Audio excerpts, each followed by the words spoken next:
আজকের ব্লগটা আমি আমার সকল প্রিয় মানুষগুলোকে শুভ বিকাল বলে শুরু করছি। সবার প্রথমেই বলো তোমরা সবাই কেমন আছো। আশা করছি সবাই খুব ভালো আছো, সুস্থ আছো। আর তোমাদের ভালোবাসায় আমিও বেশ ভালোই আছি। রোজ তো সকাল থেকেই ভিডিও দিই, আজকে ভাবলাম চলো বিকাল থেকে আমি কি করি সেটাই তোমাদের সঙ্গে শেয়ার করব। তুমি আমি লাইফস্টাইলের নতুন একটা ব্লগে তোমাদের সবাইকে অনেক অনেক স্বাগত, অনেক ভালোবাসা। তো আজকের এই ব্লগটা তোমরা সবাই আমার প্রথম থেকে শেষ পর্যন্ত সঙ্গে থাকো, আশা করছি তোমাদের সবাইয়ের খুব ভালো লাগবে। তোমরা সবাই কোথা থেকে ব্লগ দেখছো অবশ্যই কিন্তু আমাকে কমেন্ট করে জানাবে। তোমাদের এই কমেন্টগুলো পড়ে আমি নিজের মনে অনেকটা সাহস পাই, আরও ভালো ভালো ভিডিও করার চেষ্টা করি। তো চলো, এই যে বিকাল হয়ে গেছে, আমি এখন একটু চুলটা আঁচড়ে নিলাম, যেহেতু ঘুমাচ্ছিলাম বলে মুখটুকুর অবস্থা একদমই ভালো ছিল না। তো সেই জন্য চুলটা আঁচড়ে নিয়ে এখন চলে যাব ছাদে। তো চলো ছাদে গিয়ে, তো বন্ধুরা এইমাত্র ঘুমিয়ে উঠলাম, বিকাল হয়ে গেছে আর একটু চুলটা আঁচড়ে নিয়েছি। তো খুব জোর ঘুম দিয়েছি, দেখো ঘুমে তো পুরো একদম মুখ ফুক ফুলে গিয়েছে। তো যাই হোক, চুলটা আঁচড়ে নিয়েছি, তো এখন ছাদে যাব। তো ছাদে কয়েকটা কাজ আছে, সেগুলো করব। যেরকম বলো কাপড় জামা মেলা আছে সেগুলো তুলবো, আর ছাদটা ভাবছি একটু ঝাঁট দেবো, কয়েকদিন হলো ছাদটা ঝাঁট দেওয়া হচ্ছে না। তো চলো তোমাদের সঙ্গেও শেয়ার করবো, তো সঙ্গে থাকো তোমরা আমার। তো চলো দেখতে থাকো আজকে বিকালের ব্লগটা। এই যে চলে এসেছি ছাদে, এখন জামা কাপড়গুলো তুলে নেব। আজকে খুব একটা ভালো রোদ হয়নি, ওই জন্য কাপড়গুলো খুব একটা শুকায়নি। তো এখন এই জামা কাপড়গুলো তুলে নিয়ে বারান্দায় দিয়ে দেব। বারান্দায় যতটুকু হয় শুকিয়ে যাবে কালকের মধ্যে। তো চলো এখন জামা কাপড়গুলো তুলে নিই। আর তোমাদের ওই দিকে কোথায় কোথায় বৃষ্টি হচ্ছে অবশ্যই কমেন্ট করে জানাবে। আমাদের এখানে বৃষ্টি হয়নি, কিন্তু প্রচুর মেঘলা হয়েছিল, একটু রোদ হয়নি বলে কাপড়গুলোও ভালো শুকায়নি। তো কী আর করা যাবে বলো, ওপরওয়ালার কাছে তো সব কিছু, আমাদের কাছে তো আর কিছুই নেই। তো যাই হোক, কাপড়গুলো জল ঝরে গিয়েছে, এখন বারান্দায় মেলে দেব। তো চলো বারান্দায় মেলে দিয়ে আবার ছাদে আসছি। এই যে ছাদে আবার চলে এসেছি, আর গাছে একটু জল দেব। যেহেতু সকালবেলা গাছগুলোতে জল দেওয়া হয়নি, তো প্রত্যেক দিন আমি সকালে ছাদে গাছগুলোতে জল দিই। আজকে কিছু কাজ ছিল নিচে, তো সেগুলো করতে করতে একটু লেট হয়ে গেছে বলে আর গাছগুলোতে জল দেওয়া হয়নি। তো তোমরা সবাই জানো আমার নিচেও কয়েকটা গাছ আছে, তো সেগুলোকে আজকে সবগুলো ছিঁড়ে দিয়েছি। কেন বলো তো, শুকিয়ে শুকিয়ে গিয়েছিলো। তো সেই জন্য ভাবছি সামনের সপ্তাহে একবার হাটে যাব, গিয়ে কিছু গাছ কিনে নিয়ে আসবো, আর বীজ কিনে নিয়ে আসবো, আবার নতুন করে গাছ লাগাবো, তখন তোমাদের সঙ্গে আবার শেয়ার করব।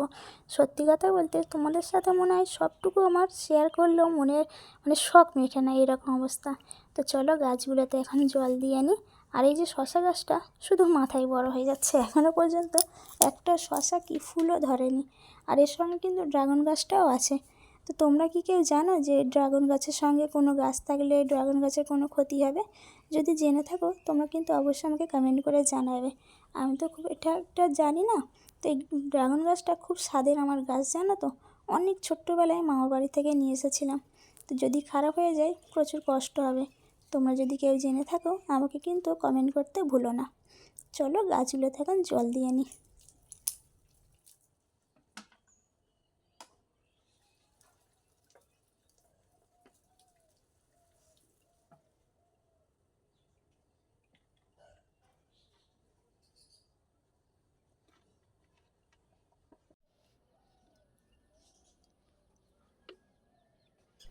আর এই যে বরবটি গাছটা দেখো, যে বস্তাটায় বসিয়েছিলাম পুরো পচে গিয়েছে, তো সব জলও পড়ে যাচ্ছে।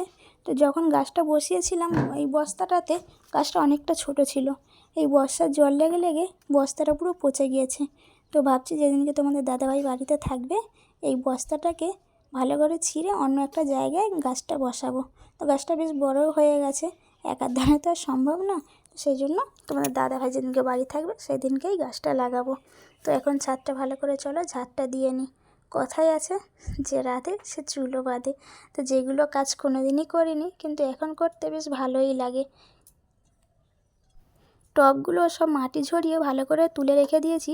শীতকাল আসছে না, ছোট ছোট কয়েকটা ফুল গাছ লাগানোর জন্য টবগুলো গুছিয়ে গুছিয়ে রেখে দিয়েছি। ভাবছি যখন এই গাছ কিনতে যাবো কয়েকটা টবও কিনে নিয়ে আসবো। সেই শীতকালে না বেশ ফুল গাছ থাকলে সব কিছু বেশ ভালো লাগে। তো চলো এখন ছাদটা ঝাঁট দিয়ে নিই।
এই যে সব কাজ হয়ে গেছে, এবারে ঘরটাকে সুন্দর করে ঝাঁট দিয়ে নেব।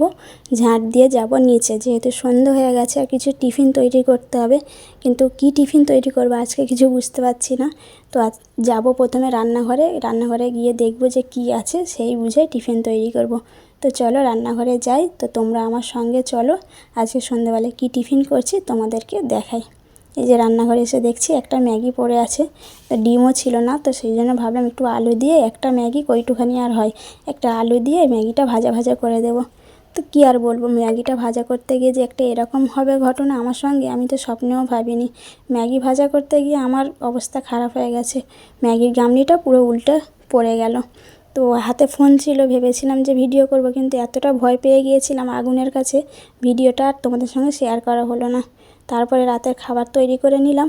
এই যে তরকা রুটি, তরকাটা রান্না করতে গিয়ে আমি তোমাদের সঙ্গে আর শেয়ার করতে পারিনি, ভীষণভাবে ভয় পেয়ে গিয়েছিলাম জানো তো, ওই জন্য আর ফোন নিয়ে ভিডিও করিনি। তো চলো যাই হোক গে, যতটুকু ভাগ্যে আছে ততটুকুই হবে। তো আজকে ছিল এই খাবার, তরকা রুটি। তো আজকের ভিডিওটা কেমন লাগলো অবশ্যই তোমরা সবাই আমাকে কমেন্ট করে জানাবে। যতটুকু পেরেছি তোমাদেরকে দেখানোর চেষ্টা করেছি। চলো এখন খেয়ে নিই, সবাই খুব ভালো থেকো, সুস্থ থেকো, সাবধানে থেকো। আর তোমরাও সবাই খেয়ে নাও, অনেকটা রাত হয়ে গেছে। আসছি আবার পরের নতুন একটা ভিডিও নিয়ে। ততক্ষণ সবাইকে টাটা, গুড নাইট। সবাই খুব ভালো থেকো, সুস্থ থেকো। আর আমার ভিডিও যে যেখান থেকে দেখছো একটা করে কমেন্ট করে জানাবে তোমরা কোথা থেকে আমার ভিডিওটা দেখছো, এতে আমার ভিডিও করার আরও অনেক উৎসাহ হবে। তো সবাইকে টাটা।